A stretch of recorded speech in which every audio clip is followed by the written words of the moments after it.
Je suis rentré plus tôt que prévu de mon voyage, espérant partager un dîner avec ma femme. Au lieu de cela, je me suis surpris à réaliser que je ne connaissais pas du tout la femme que j'avais épousée. Elle avait menti sur ses allées et venues. Elle est revenue imprégnée d'une odeur d'eau de toilette masculine. Et quand je lui ai enfin posé la question, lui donnant une chance de se confesser, elle n'a même pas nié, elle m'a juste regardé dans les yeux et l'a admis. À cet instant, quelque chose en moi s'est brisé. Pas de colère. Pas d'un cœur brisé. De lucidité. Ce n'est pas une simple histoire d'épouse infidèle. C'est l'histoire de ce qui arrive quand quelqu'un risque tout pour un mensonge, et perd gros. À la fin, elle vivait dans un motel miteux avec un loser fauché qui m'a agressé devant mon bureau. Et moi? Je sirotais du cognac et vendais ses sacs de luxe en ligne. Laissez-moi vous raconter comment ça s'est vraiment passé. Vous savez, ces moments où tout semble un peu trop calme? Comme si l'air changeait dans la pièce et que votre instinct captait quelque chose avant votre cerveau? C'était moi, un jeudi après-midi, dans ma propre cuisine, valise près de la porte, attendant que ma femme rentre et quelque chose clochait. J'ai 36 ans. Je m'appelle Thomas. Je suis commercial depuis la fac, principalement dans l'équipement médical aujourd'hui. Pas riche, mais j'ai construit une vie confortable. J'ai une maison de 4 chambres dans un beau quartier en périphérie de Lyon, avec un garage double et un jardin clos. J'ai rencontré Camille il y a 6 ans, lors d'une fête de fiançailles d'un ami. Elle était vive, belle, magnétique, comme certaines personnes le sont. Talons hauts, rouge à lèvres écarlates, un sourire qui vous fait oublier comment parler. Elle avait 27 ans à l'époque, travaillait dans une boutique de mode et suivait des cours de gestion à temps partiel. Moi, j'avais déjà 3 ans dans un bon poste, je vivais seul, économisant pour une maison. On a tout de suite accroché. Tombés amoureux. Mariés après 2 ans. Elle n'a jamais vraiment cherché une carrière. Elle disait aimer le travail à la boutique et être entourée de gens. Elle ne gagnait pas beaucoup, mais ça m'était égal. J'ai toujours pensé que quand on aime quelqu'un, on ne fait pas de compte. Je payais les factures. Hypothèque, voiture, mutuelle, vacances, tout. Elle s'occupait plus ou moins de la maison, et je pensais que ça nous convenait. Pas d'enfant. C'était son choix. Elle disait ne pas être prête, peut-être ne pas en vouloir du tout. Je n'ai pas insisté. Je me disais qu'avec le temps, elle changerait peut-être d'avis. Bref, j'avais une conférence de vente de 3 jours à Bordeaux. Parti dimanche, rentré jeudi après-midi. Je ne lui avais pas dit que je rentrerais tôt. Je voulais lui faire une surprise. J'imaginais entrer, la trouver en pleine matinée paresseuse, peut-être en train de faire du café dans un de mes vieux t-shirts. J'avais même pris à emporter chez ce traiteur vietnamien qu'elle adore, pensant qu'on mangerait sur le canapé en discutant. Je suis arrivé dans l'allée à midi. Le soleil brillait, chaud pour fin octobre, et j'étais de bonne humeur. Mais dès que j'ai tourné dans l'allée, un coup m'a frappé en plein cœur, sa voiture n'était pas là. Camille ne travaillait pas le jeudi. Elle était censée être à la maison. Je suis resté planté là, tenant les plats à emporter, clé en main, fixant l'emplacement vide comme si la voiture allait apparaître si je clignais assez fort. Rien. Je suis entré, pensant qu'elle était peut-être au magasin. La maison était impeccable, inhabituellement. Bougies allumées dans le salon. Linge plié. Camille n'était pas désordonnée, mais disons qu'elle ne pliait pas les serviettes sauf si on attendait des invités. Je lui ai envoyé un texto. Moi, surprise. Rentrez plus tôt. T'es où? Elle, avec les copines. Déjeuner prolongé en virée shopping. T'es en avance lol. Ce « lol » m'a agacé. Je ne sais pas pourquoi. Peut-être parce qu'il semblait trop forcé, trop désinvolte. J'ai répondu que j'avais ramené ses nouilles préférées et je me suis assis sur le canapé. Elle a dit qu'elle serait là dans quelques heures. Elle ne l'était pas. J'ai attendu. Regardé le match. Manger du pH froid tout seul. Je l'ai appelé vers 19h, pas de réponse. 20h30 rien. 21h40 directement sur messagerie. À minuit, j'avais arrêté de faire semblant de regarder la télé et je fixais juste la porte. À 3h14 du matin, j'ai entendu la clé dans la serrure. Elle est entrée en douce, pensant que je dormais, refermant la porte doucement, avançant sur la pointe des pieds. Je n'ai rien dit. J'étais juste assis là, dans le noir. Elle a sursauté en me voyant. Elle a dit quelque chose comme « Mon Dieu, Thomas, tu m'as fait peur ». Son maquillage était étalé sous ses yeux. Son rouge à lèvres avait presque disparu, comme frotté. Ses cheveux en désordre, comme pris dans une tempête ou dans un lit. Sa robe était froissée sur la poitrine, avec une petite tache près de l'ourlet, du vin renversé, peut-être. J'ai senti une odeur forte, musquée et une eau de toilette. Pas la mienne. Je me suis levé lentement. Elle évitait mon regard. Elle a marmonné que ça s'était prolongé et qu'elle avait dormi chez Emma. C'est là que les alarmes ont retenti. Quelle Emma, j'ai demandé. Elle a marqué une pause. Trop longue. Emma du boulot. Camille n'avait pas travaillé avec une Emma depuis plus d'1 an. Je n'ai pas insisté. J'ai juste hoché la tête et les regardé filer à la salle de bain. En s'éloignant, je l'ai vu tirer ses cheveux sur le côté cachant son cou. Je ne suis pas du genre à tirer des conclusions hâtives. Je n'ai jamais été jaloux. Mais après 6 ans de vie commune, on remarque quand quelque chose change. Et je jure que l'air autour d'elle était différent. Comme si elle portait l'odeur, l'énergie de quelqu'un d'autre. Elle était nerveuse, agitée, comme une ado prise en flagrant délit de rentrer après l'heure. Elle est ressortie 10 minutes plus tard, visage frais, cheveux attachés, agissant comme si tout était normal. « Tu veux un café ?» J'ai dit que je n'étais pas fatigué. Elle a haussé les épaules et est allée se coucher. Je ne l'ai pas suivie. Je suis resté dans le salon, entouré de l'odeur du repas froid et des bougies à la lavande, fixant le vide. Je n'ai pas dormi. Pas une seule minute. Parce que ce qu'elle avait fait cette nuit-là, ce n'était pas du shopping avec des amis. Et quelque chose en moi savait que c'était le début d'un engrenage que je ne pouvais pas arrêter. Le lendemain matin a commencé dans le silence. Trop de silence, celui qui cache quelque chose sous la surface. Camille était déjà debout, fredonnant dans la cuisine comme si de rien n'était. Elle m'a souri comme si elle n'était pas rentrée à 3 heures du matin, l'air d'avoir passé la nuit dans l'appartement d'un inconnu. J'ai juste hoché la tête, faisant semblant de regarder mon téléphone, et lui ai dit que j'allais prendre une douche. En réalité, je gagnais du temps. J'avais besoin de réfléchir. Quand je suis redescendu, elle avait lancé le café et attaché ses cheveux. Elle avait l'air fatiguée, même sous le maquillage qu'elle avait retouché. J'ai fait semblant de vérifier le frigo, mais je regardais son reflet dans la porte du micro-ondes. Ses mains bougeaient vite, trop vite. Une énergie nerveuse. Comme si elle savait que je l'observais mais ne voulait pas me donner de raison de parler. Ou peut-être qu'elle pensait s'en être tirée. Après 1 minute, elle a pris une serviette et a dit qu'elle allait se doucher. J'ai répondu que je m'occupais du café. Dès que j'ai entendu l'eau couler à l'étage, je me suis tourné vers la seule chose qui pouvait soit me calmer, soit réduire mon monde en cendres, son téléphone. Il était là, sur le plan de travail. En charge. Écran allumé.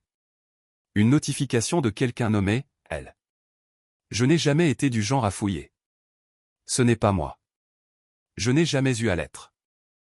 Mais tout en moi criait que cette fois, je devais savoir. J'ai hésité peut-être 5 secondes. Puis je l'ai pris. Le code était toujours notre date d'anniversaire de mariage. Elle ne l'avait pas changé. Peut-être parce qu'elle ne pensait pas que je regarderais. Ou peut-être qu'elle avait oublié que j'étais rentré tôt. Quoi qu'il en soit, j'y étais. Je n'ai pas regardé ses photos ou ses emails. Je suis allé directement au message. Je ne sais pas à quoi je m'attendais, peut-être quelque chose de vague, que je pourrais me convaincre de ne pas prendre au sérieux. Mais ça n'a pas pris longtemps. Il y avait tout un fil de discussion avec quelqu'un enregistré sous « elle ». Et le dernier texto, envoyé juste avant qu'elle ne monte se doucher, disait « Hier soir, c'était irréel. Je pense encore à toi en voyant un baiser. » Ma poitrine s'est serrée, comme si on y passait une sangle. J'ai continué à défiler. Même chambre au Bellevue ? T'étais magnifique dans cette robe noire. Je ne pouvais pas te lâcher. Il est tellement nul. Tu mérites mieux. J'ai hâte de te retrouver. Il est encore en déplacement la semaine prochaine, non ? Ce dernier m'a frappé comme un coup au ventre. Parce que ça voulait dire que ce n'était pas juste hier soir. Ça durait depuis un moment. Et elle l'avait planifié. Chronométré. Connu mon emploi du temps et utilisé comme un calendrier pour sa trahison. Il y avait des semaines de messages. Il parlait de ce qu'elle aimait, où il se retrouvait, comment il se faufilait. Un message mentionnait même qu'il l'attendait dans la voiture pendant qu'elle se débarrassait de moi, avant d'aller à l'hôtel. L'hôtel s'appelait le Bellevue. On y avait séjourné une fois pour notre 2e anniversaire. Je me suis assis au comptoir, tenant son téléphone comme un fil sous tension. Ma bouche était sèche. Mes mains tremblaient. Je savais qu'il fallait garder des preuves. Je ne pensais pas clairement, mais je n'allais pas la confronter sans rien de solide. J'ai pris des captures d'écran de tout ou des dizaines. Chacune plus douloureuse que la précédente. Je me les suis envoyées. Puis, juste avant de reposer son téléphone, j'ai supprimé les messages envoyés de son côté. Aucune trace. Aucun indice. Elle ne saurait jamais que j'avais regardé. La douche s'est arrêtée à l'étage. J'ai reposé le téléphone exactement comme elle l'avait laissé, orienté vers la prise, écran tamisé, câble soigneusement enroulé. Puis je suis allé au lavabo, passant de l'eau sur mes mains, essayant de sortir de ce brouillard. Elle est descendue quelques minutes plus tard, enroulée dans une serviette, cheveux mouillés, agissant comme si c'était un samedi comme un autre. Elle m'a souri et m'a embrassé sur la joue. « Tu veux des œufs ?» J'ai hoché la tête. Incapable de parler. Si j'ouvrais la bouche, je risquais de balancer toute la cuisine à travers la pièce. Elle a fait des œufs brouillés. Grillé du pain. Versé mon café comme si elle n'avait pas passé la nuit dans le lit d'un autre. Comme une épouse de sitcom. Comme une femme qui ignorait que le sol sous ses pieds commençait à se fissurer. J'ai dit que j'avais des courses à faire. Sans préciser. J'ai pris mes clés et je suis parti avant de dire quelque chose que je ne pourrais pas retirer. Dès que je suis monté dans la voiture, j'ai laissé échapper un son que je ne savais même pas pouvoir produire. Entre un grognement et un cri. J'ai frappé le volant jusqu'à ce que mes mains me fassent mal. J'ai roulé sans but, juste la rage et la trahison bouillonnant dans ma poitrine comme de l'acide. Ce n'était pas juste qu'elle ait menti. C'était la facilité avec laquelle elle l'avait fait. Si désinvolte. Si normal. Elle était rentrée de cet hôtel, avait lavé la nuit sur sa peau, et préparé le petit déjeuner comme si elle était fière d'elle. C'était comme si j'avais été marié à une étrangère pendant des années sans jamais le remarquer. J'ai fini par m'arrêter sur un terrain vague en périphérie de la ville. Garé là pendant 1 heure. Regardant à travers le pare-brise. Respirant. Essayant de décider ce qui suivrait. Tout ce que je savais, c'est que Camille avait franchi une ligne que je ne pouvais pas ignorer. Et j'en avais fini avec faire semblant de ne pas le voir. Elle m'a dit vers 18h ce soir-là qu'elle avait une autre soirée entre filles de prévu. Emma a invité tout le monde chez elle encore, a-t-elle dit, comme si c'était improvisé. Juste un peu de vin et des discussions. J'étais sur le canapé, regardant un match, faisant de mon mieux pour paraître normal. Je n'ai même pas levé les yeux. J'ai juste dit, cool. Amuse-toi. Je voyais son reflet sur l'écran de la télé quand elle est montée à l'étage. Elle était presque sautillante. Ça en disait long. Camille n'avait pas été aussi joyeuse avec moi depuis des mois. Une demi-heure plus tard, elle est descendue dans une robe bleu marine. Je m'en souvenais parfaitement, je la lui avais achetée pour son anniversaire il y a 2 ans. Elle disait que ça la rendait élégante mais piquante. Elle avait bouclé ses cheveux et mis ce rouge à lèvres profond qu'elle ne portait que pour les grandes occasions. Elle s'évaporisait de parfum près du miroir de l'entrée, comme si elle ne sentait pas déjà l'eau de toilette de la veille. « T'es sûr que tu veux pas venir ?» a-t-elle demandé, attrapant son sac et faisant tinter ses clés. J'ai secoué la tête. Non, ça semble être une soirée entre filles. Elle a souri comme si elle avait gagné quelque chose. Ne m'attends pas, a-t-elle dit. J'ai hoché la tête, me suis levé, et l'ai accompagnée à la porte. Elle m'a embrassé sur la joue, ses lèvres effleurant à peine ma peau. Puis elle est sortie, ses talons claquant sur l'allée comme un compte à rebours. J'ai attendu que ses feux arrière disparaissent au bout de la rue avant de me rasseoir. Je n'ai même pas rallumé le match. Je suis juste resté là. À réfléchir. Mon téléphone était sur mes genoux, plein de preuves, plein de mots que je ne pouvais pas effacer de mon esprit. Le nom de cet homme gravé dans ma tête comme s'il y avait été sculpté au couteau. Lucas.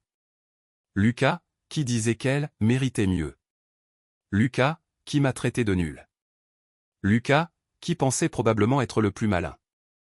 Je suis resté éveillé, arpentant la maison. Je n'ai pas touché au dîner prévu. Pas même pris une bière. J'ai juste attendu. Lumière tamisée, salon silencieux. Je me tenais dans la cuisine, bras croisés, fixant la porte d'entrée comme si elle allait parler en premier. À 2h30 du matin, j'ai entendu sa voiture se garer. Je n'ai pas bougé. J'ai juste écouté. Elle a trébuché avec ses clés plus longtemps qu'elle n'aurait dû. Elle avait probablement bu, peut-être plus. La serrure a cliqué, la porte a grincé. Elle est entrée comme si elle s'infiltrait dans une maison qui n'était pas la sienne. Talons à la main, cheveux défaits et en désordre, rouge à lèvres à moitié effacé. Elle a fermé la porte doucement, essayant de ne pas faire de bruit. Mais j'étais déjà là dans la cuisine, bras croisés, dos droit. Elle s'est figée en me voyant. Ses yeux se sont posés sur la cafetière, comme si fixer quelque chose assez longtemps me distrairait. « Salut », a-t-elle dit. « T'es encore debout ?» Je n'ai pas répondu. Cette odeur m'a frappé à nouveau. La même eau de toilette musquée, collée à sa robe comme de l'huile.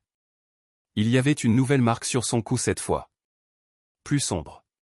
Plus basse. Elle a remarqué que je la fixais et a levé la main, comme pour la cacher, mais n'a pas insisté. « Je pensais pas que t'attendrais », a-t-elle ajouté, voix douce. « J'ai vu tes messages », ai-je dit. Elle a cligné des yeux, comme si elle n'avait pas bien entendu. « Quoi ? » ? J'ai vu tes messages avec Lucas. L'air a quitté la pièce. Elle a blêmi. Pas un faux blanchiment. Un vrai, comme si son sang se vidait de son visage. Pendant une seconde, juste une, j'ai vu la vérité sur elle avant qu'elle ne remette son masque. Puis le changement est arrivé. T'as fouillé dans mon téléphone ? Elle avait l'audace de sembler offensée. Je n'ai pas répondu. T'avais pas le droit, a-t-elle lâché. Je n'ai toujours rien dit. Je l'ai juste regardé. Elle a croisé les bras, posture raide. Puis est venue la défense.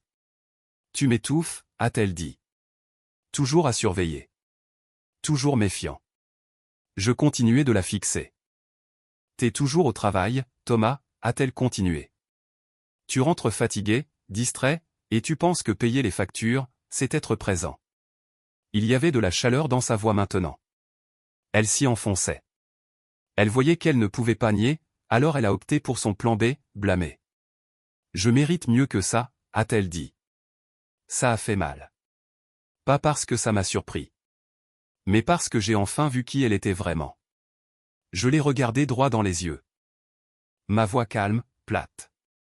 Alors va le chercher. Elle a cligné des yeux. Pardon ?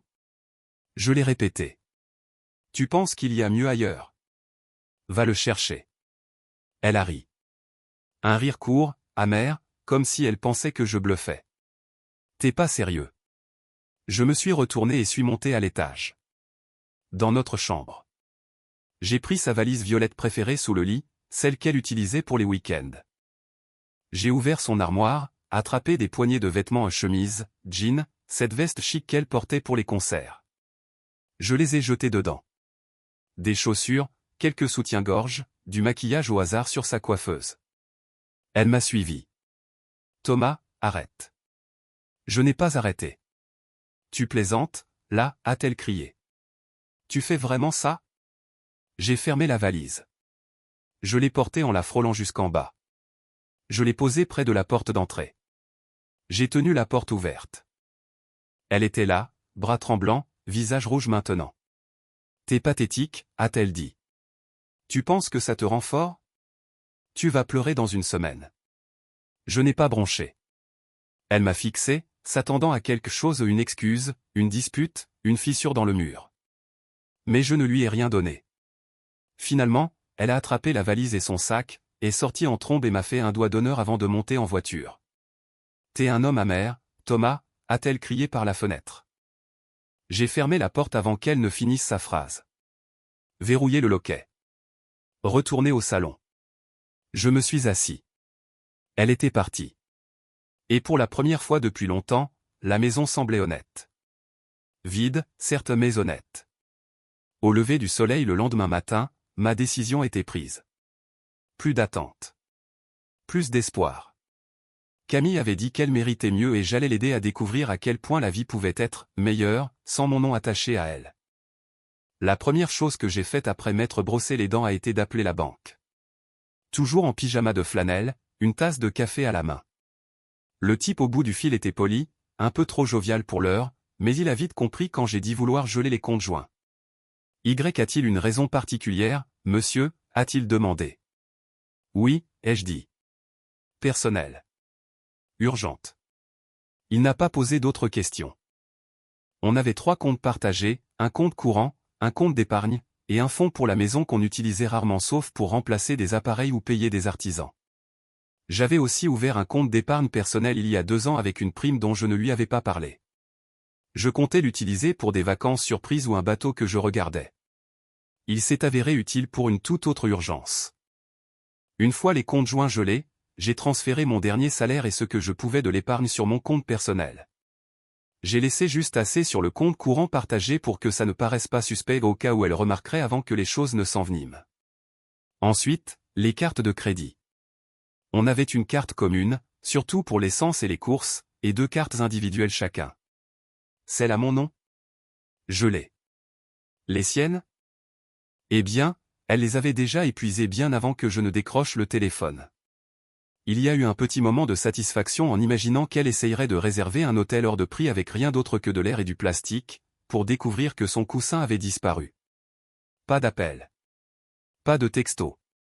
Ni ce jour-là, ni ce soir-là. Silence. Une partie de moi pensait qu'elle pourrait essayer de revenir, s'excuser, verser quelques larmes de crocodile, faire le discours qu'on voit dans tous les films. Mais elle ne l'a pas fait. Et franchement, ça m'allait. Je ne voulais pas de bruit. J'avais besoin de clarté. Je me suis assis sur la terrasse ce matin-là. Juste moi, mon café, et le bruit lointain des tondeuses. Le ciel était nuageux, ce genre de gris qui pèse comme un plafond bas, mais ça ne me dérangeait pas. Ça correspondait à mon humeur fatiguée, plat, mais étrangement paisible. C'est là que j'ai pensé à Nicolas. C'était mon ancien coloc de fac. Un mec fiable. Jouait de la guitare, avait toujours une histoire, toujours un plan B. Il y a 2 ans, sa femme l'avait pris par surprise avec un divorce après l'avoir trompé avec un collègue. Je me suis dit que s'il y avait quelqu'un qui savait gérer ce genre de désastre, c'était lui. Je lui ai envoyé un texto. Besoin d'un service. T'es dispo pour parler? 10 minutes plus tard, il m'a appelé. Thomas, ça va? Non, ai-je dit. Loin de là. Je lui ai donné la version courte. Il a poussé un sifflement bas. Merde. Sérieux?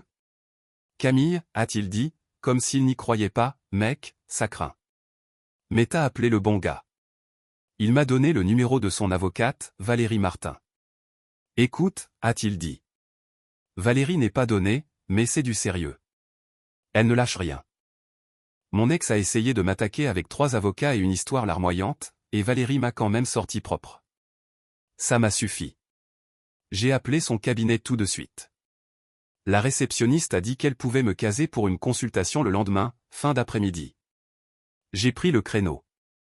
Entrer dans ce cabinet d'avocats, c'était comme pénétrer dans un lieu qui mâche les chagrins d'amour et crache des stratégies.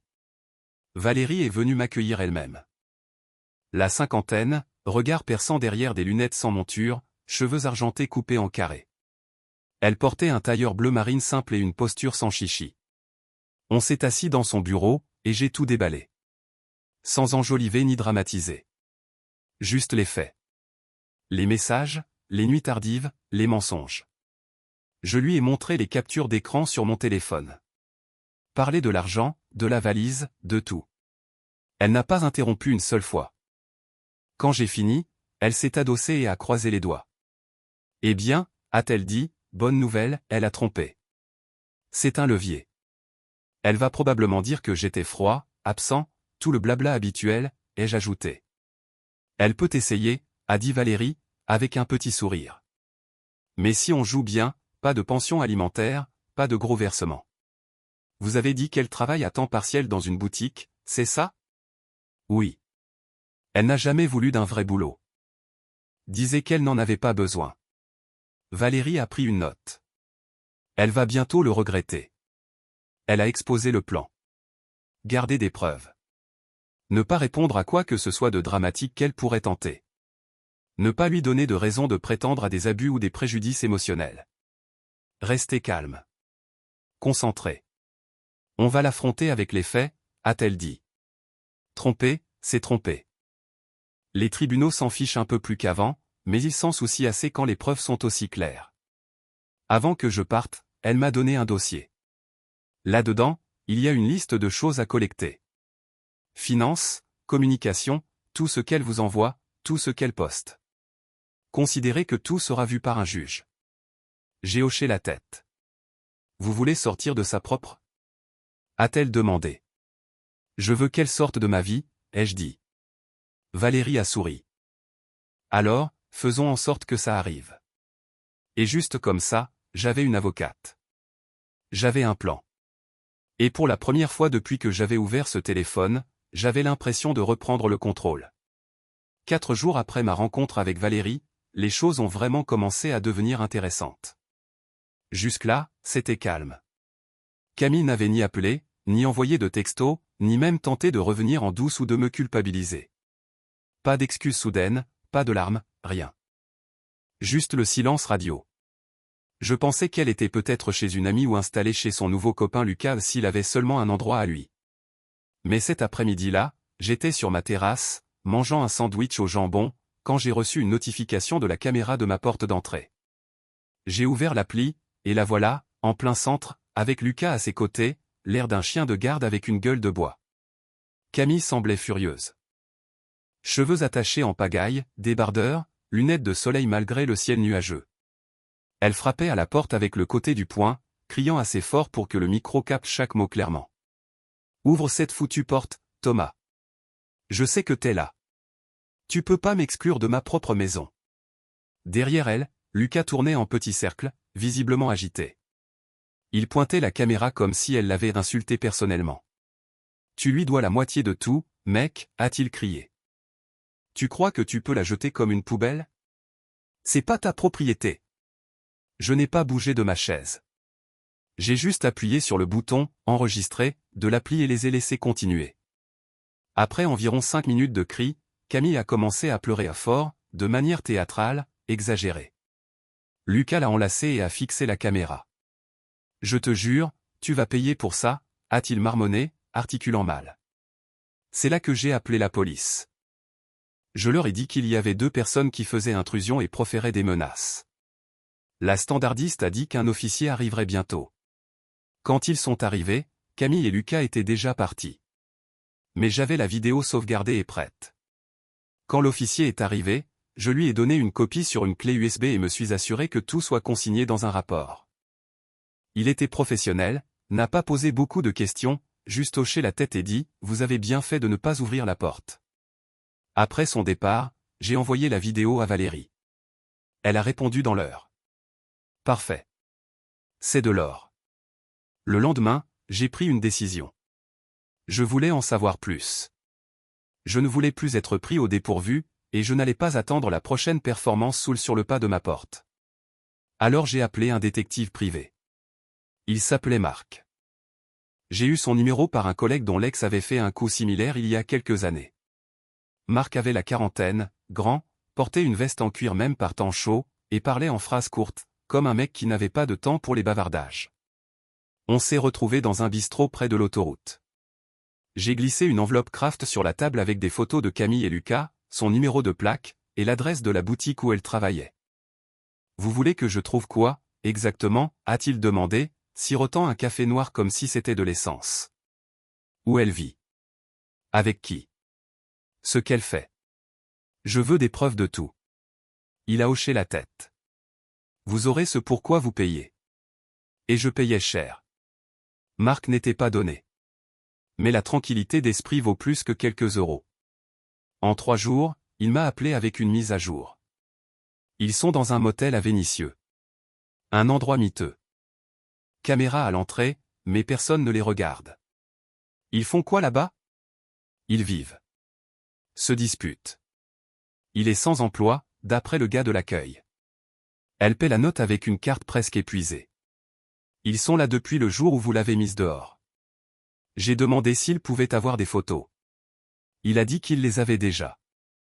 Il m'a envoyé un dossier ce soir-là. Des clichés granuleux, horodatés, de Camille assise sur le trottoir devant, en short de sport, fumant une cigarette. Sur un cliché, il se criait dessus. Ses mains levées. Son visage rouge. Pas difficile de voir que le paradis n'était pas au beau fixe. Marc m'a aussi dit que Camille avait essayé d'utiliser son job à la boutique pour obtenir un crédit, mais avait été refusé. Il l'avait découvert via des contacts rien d'officiel, mais assez solides pour servir en justice. J'ai transféré les photos à Valérie. Elle m'a appelé le lendemain matin. C'est encore mieux que la vidéo de la caméra, a-t-elle dit. Continuez à le faire parler. Si elle vous contacte, ne réagissez pas émotionnellement. Restez calme. Laissez-les creuser leur trou. On documentera tout. Alors j'ai attendu. Les jours ont passé. Camille n'a pas essayé de revenir. Pas envoyé un seul message. Mais je savais qu'elle bouillonnait. Essayant de me faire passer pour l'agresseur. Mais je n'allais pas mordre à l'hameçon. Au lieu de ça, j'ai tout organisé. Dossiers étiquetés sur mon ordinateur. Photos, textos, relevés bancaires. J'ai même noté les détails dont je me souvenais sur ces incohérences, les dates où elle disait être chez Emma, mais le kilométrage de sa voiture ne correspondait pas. Tout allait dans le dossier. Parce que ce n'était pas pour la blesser. C'était pour me protéger. Et elle me facilitait la tâche chaque jour. Après avoir tout aligné juridiquement et que le détective a confirmé qu'elle et Lucas étaient cloîtrés dans ce motel minable, je me suis penché sur les restes. À savoir, tout ce qu'elle avait laissé derrière. Quand Camille est partie en trombe ce soir-là, elle n'a pris qu'une valise avec quelques vêtements et son sac préféré. Le reste? Toujours là, éparpillé dans notre dressing et la salle de bain, comme si elle allait revenir après un week-end. J'ai fait une liste. Sac, talons, manteau, bijoux. Même ce fer à boucler hors de prix dont elle disait ne pas pouvoir se passer. Il était encore sur le plan de toilette, attendant sa main. Elle avait au moins 4 sacs de luxe Longchamp, Louis Vuitton, et autre chose que je ne peux pas prononcer. La moitié des chaussures étaient encore dans leur boîte. Et puis les vestes, 2 en cuir, l'une encore avec l'étiquette. Je ne sais pas où elle pensait aller qui nécessitait une veste en cuir à 700 € à Lyon, mais elle était là. J'ai tout emballé, pris des photos, et commencé à les mettre en ligne. Petites annonces locales, applis de revente, même un site de consignation de luxe recommandé par un collègue. En 3 jours, les affaires ont commencé à partir. Les gens adorent acheter du luxe à rabais, surtout sans poser de questions sur le prix bas. Le sac Louis Vuitton est parti pour 450 €. Une paire d'escarpins Louboutin pour 300. Le fer à boucler, oh oui, un vrai fer à boucler vendu 120 € à une étudiante qui était trop excitée. Je lui ai dit d'en profiter. Quand j'ai tout liquidé, j'avais gagné environ 2300 €. J'ai pris cet argent, je suis allé chez le Café des Fédérations, le meilleur bouchon lyonnais, et j'ai commandé une andouillette, des quenelles, et un double cognac. Assis au comptoir. Pas de téléphone. Pas de compagnie. Juste moi, une assiette pleine, et le sentiment, pour la première fois depuis longtemps, de ne plus traîner un poids mort. C'était la première nuit où j'ai ressenti de la paix. Pas de joie.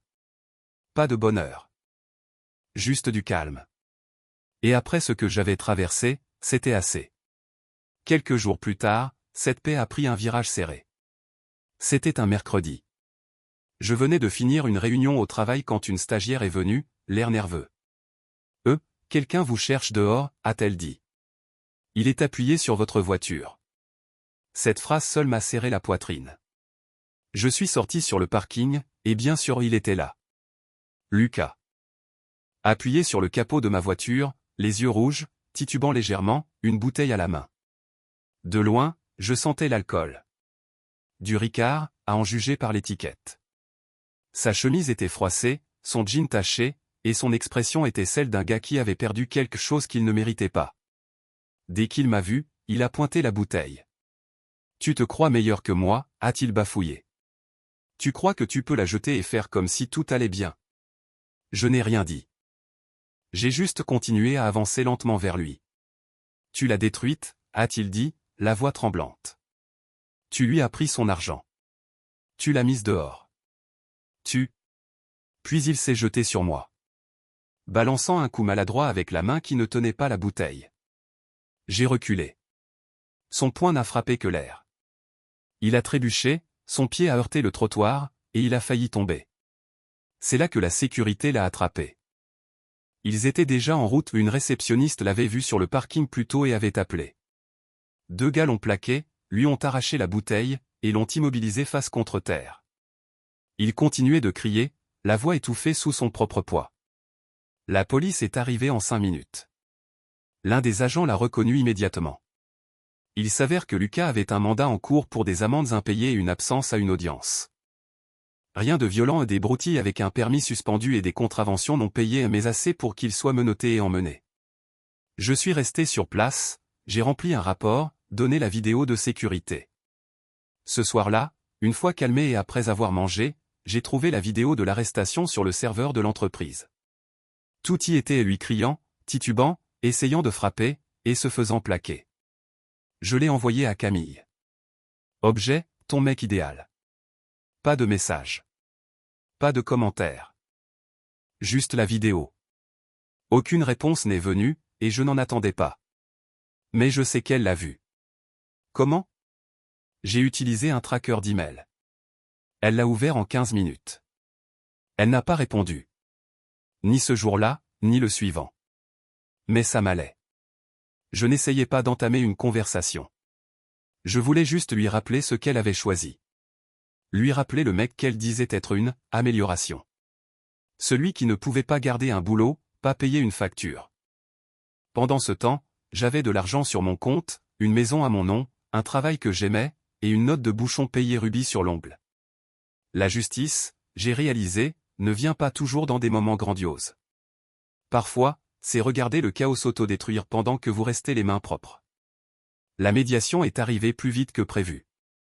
Quelques semaines après que Lucas a été emmené menotté, j'ai reçu la convocation officielle par courrier. Date, heure, lieu. Un bâtiment neutre, une salle privée, pas de banc de juge, juste un médiateur, les 2 parties, et les avocats entre eux. Je suis arrivé en chemise boutonnée et pantalon. Rien d'ostentatoire, juste propre et soigné. Valérie m'avait dit de paraître calme, posé, et imperturbable. L'apparence compte, avait-elle dit. Alors je me suis rasé de près, peigné, et je n'ai ouvert la bouche que quand on me parlait. Camille est arrivée avec 15 minutes de retard. Je l'ai à peine reconnue. Pas de maquillage. Cheveux jetés en chignon, comme fait à la va-vite sur le parking. Des cernes sous les yeux, comme si le sommeil ne lui rendait plus visite. Elle portait un jean et un chemisier froissé que je n'avais jamais vu, probablement emprunté. Elle ne m'a pas regardé. Elle s'est assise et a croisé les bras. Son avocat, un certain monsieur Lefebvre, plus jeune que prévu, semblait nerveux avant même de parler.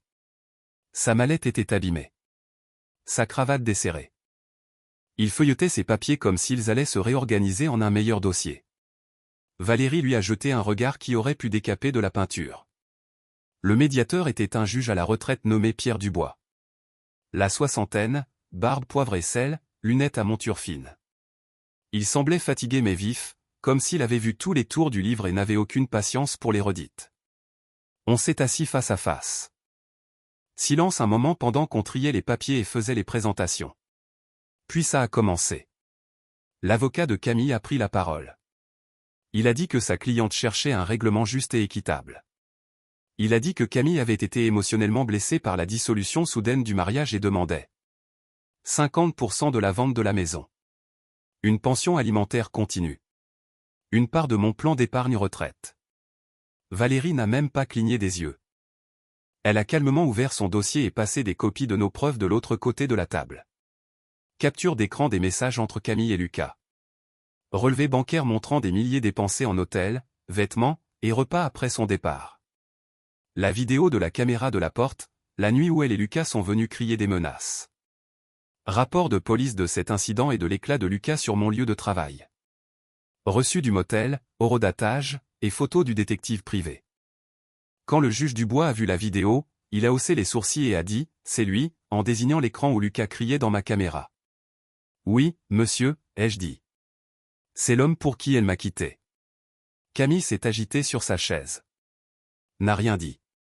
Son avocat a essayé de rediriger. Il a parlé de « détresse émotionnelle », disant qu'elle se sentait en danger, non soutenue, et non aimée dans le mariage. Prétendait que mon emploi du temps et mon attitude froide avaient contribué à ce qu'elle cherche du réconfort ailleurs. Valérie s'est penchée légèrement et a laissé échapper un petit rire. Le juge Dubois s'est tourné vers Camille. C'est ce que vous prétendez? Que son travail et son attitude vous ont poussé à avoir une liaison de plusieurs mois, dépenser des fonds communs, et faire intrusion chez lui? Camille a ouvert la bouche, mais rien n'en est sorti au début. Puis elle a marmonné, je voulais juste me sentir vue. Le juge n'a pas bronché. Je suis sûr que oui. Mais les sentiments ne passent pas au-dessus des accords financiers et légaux. Les actions ont des conséquences. Puis il s'est tourné vers Valérie. Sur la base des preuves, quelle est votre proposition? Valérie a tout exposé comme une horloge. Diviser les bénéfices de la vente de la maison, mais réduire sa part en fonction des dettes qu'elle a accumulées et des coûts de défense légale dus à sa propre inconduite. Pas de pension alimentaire, puisqu'elle a quitté le mariage volontairement et démontré son infidélité. Pas d'accès à mes fonds de retraite, puisque la liaison a précédé la séparation et s'est prolongée. Chacun repart avec ce qu'il avait avant, moins la part de la maison convenue. Lefebvre semblait vouloir objecter, mais n'a pas trouvé l'élan. Il a griffonné une note et l'a passée à Camille. Elle l'a lue, a froncé les sourcils, et a dit « c'est pas juste ». Le juge Dubois s'est adossé, mains croisées sur le ventre. Franchement, a-t-il dit, je ne vois pas de motif pour une pension ici. Camille a ouvert la bouche encore, mais rien n'en est sorti. Elle m'a regardé pour la première fois. Je ne lui ai rien donné à exploiter. Pas de colère. Pas de sourire narquois. Juste le silence. Elle a baissé les yeux. Après environ une heure à régler des détails mineurs surtout sur le calendrier de la vente de la maison et la répartition des fonds, c'était fini. On a signé l'accord. C'était terminé. Camille a eu sa part de la maison, mais après que Valérie a déduit les dettes et calculé sa part des frais légaux qu'elle avait déclenchés, il ne restait pas grand-chose. Moi? J'ai pris le reste. Mais plus encore, j'ai retrouvé ma liberté. Pas de paiement à l'ex-conjointe. Pas d'accès à ma retraite. Pas de revendication sur mes futurs revenus. Le juge a même inclus une note dans le dossier de médiation précisant que toute future demande de soutien de sa part ne serait pas vue favorablement. Valérie a rangé son classeur, m'a serré la main, et a dit « c'est aussi propre que possible ». On est sorti du bâtiment. Elle est partie à sa voiture. Je suis resté un moment sur le parking, regardant la brise dans les arbres. Pour la première fois en des mois, je n'avais pas l'impression de devoir me préparer à un impact. Je me sentais stable. Détaché. Et ça valait plus que chaque euro qu'elle avait essayé de prendre. Vendre la maison n'a pas pris longtemps. Un jeune couple est venu visiter, main dans la main dans le salon, et a fait une offre avant le coucher du soleil. Prix demandé. Sans condition. Ils voulaient juste conclure vite et commencer leur nouvelle vie. J'ai accepté sans hésiter. J'ai emballé mes dernières affaires le week-end. Les meubles donnés, la vaisselle dans des bacs de rangement, les vieilles photos dans une boîte sans étiquette. Une fois la vente conclue, j'ai pris ma part et recommencé à zéro. J'ai trouvé un loft à Lyon, dans le quartier de la Croix-Rousse style industriel, grande fenêtre, au plafond, une seule chambre mais assez d'espace pour mes guitares et un bureau près de la fenêtre. Pas de jardin à tondre, pas de chambre d'amis pour garder ses parfums au sac. Juste des murs propres et du calme. Exactement ce dont j'avais besoin. Je n'ai dit à personne où j'avais déménagé, sauf à quelques amis proches et, bien sûr, à Valérie. Le détective Marc m'a envoyé une dernière mise à jour. Camille passait d'un canapé à l'autre. Ami, peut-être ancien collègue. Rien de durable. Apparemment, ses cartes de crédit étaient toutes épuisées. Elle avait essayé d'en demander une nouvelle et avait été refusée. Quant à Lucas, eh bien, il n'est pas resté non plus. Marc a découvert que, pendant qu'il était encore en détention pour ce mandat, il avait commencé à écrire à une femme rencontrée via un site de correspondance pénitentiaire. Vraiment charmant. Une fois sorti, il a ghosté Camille et s'est installé avec cette nouvelle correspondante à Villefranche-sur-Saône. D'après Marc, il avait écrit « Camille est trop dramatique pour moi ». Ça m'a fait rire aux éclats. Donc, la voilà. Pas d'argent. Pas de chez elle. Pas de boulot digne de ce nom. Pas de petite amie. Et rien à montrer pour ses choix, sauf des ponts brûlés et une pile de factures. Je pensais que ce serait la fin. Mais la semaine dernière, elle m'a envoyé un email. J'ai reconnu l'adresse immédiatement. Son vieux compte Yahoo. L'objet disait juste « Lis ça, s'il te plaît ». J'ai attendu quelques heures avant de l'ouvrir. L'email était long et décousu, vraiment. 4 ou 5 paragraphes d'émotion pure, sautant d'un sujet à l'autre comme une bille de flipper. Elle disait qu'elle était désolée. Qu'elle m'aimait encore.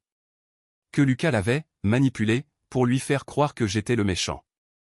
Elle disait être confuse, effrayée, se sentir non aimée, ne pas savoir comment gérer tout ça. Elle écrivait qu'elle regrettait notre maison. Mes plats. Nos soirées sur la terrasse. Elle terminait par « J'espère qu'il n'est pas trop tard ». Je n'ai pas répondu. J'ai juste transféré l'email à Valérie. Elle l'a ajouté au dossier au cas où Camille tenterait quelque chose plus tard. Après ça, j'ai bloqué l'adresse et supprimé le fil. La vérité, c'est que je ne l'avais pas. Plus maintenant. Je m'en fiche, c'est tout. La partie de moi qui souffrait en pensant à elle est silencieuse maintenant. Elle ne s'agite pas quand son nom surgit. Elle ne tressaille pas quand je passe dans notre ancienne rue ou vois une voiture comme la sienne à un feu rouge. C'est juste, fini. J'ai commencé une thérapie après la médiation. Valérie m'a recommandé un type en centre-ville. Elle disait qu'il avait aidé d'autres clients dans des situations similaires. Parler aide, en fait. Même juste le dire à voix haute. Cette trahison?